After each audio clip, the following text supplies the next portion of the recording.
Hello, my name is Benjamin Hart. I'm an American attorney and the managing director of Integrity Legal here in Bangkok, Thailand. As the title of this video suggests, we're discussing I-407 surrender and subsequent refiling of immigrant visa status. Now, I have had this happen. I've had it happen here recently. This comes up once, maybe every year. Yeah, about every year it seems to come up in our office.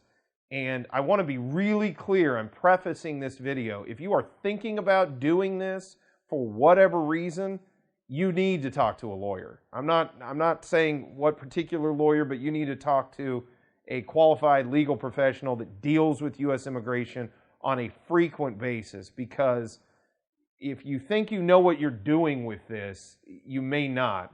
That stated, what are we talking about? Well, I see this happen, like I said, it's not frequent, but it's not unheard of. About once a year I see something like this. For instance, one time we had a case that involved someone who was abroad far longer than they should have been. Their green card had expired, and they had not been in the U.S., but they were a permanent resident, but they had not been in the U.S. for a prolonged period of time.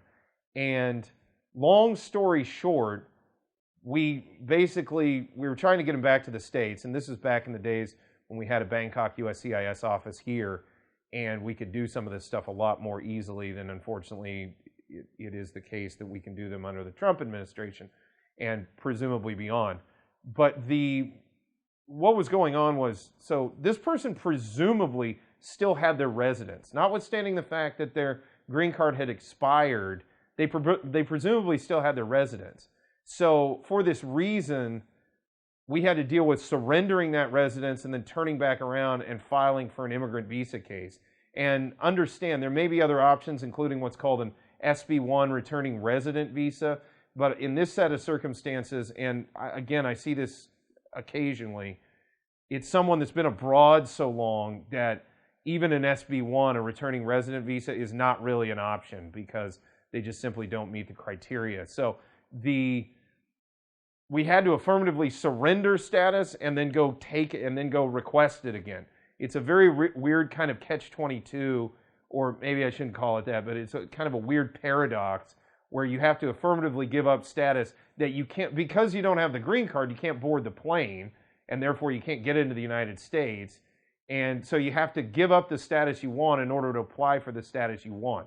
So it's very odd. Very rare circumstances will come up where I will see this have to occur, but it does happen from time to time.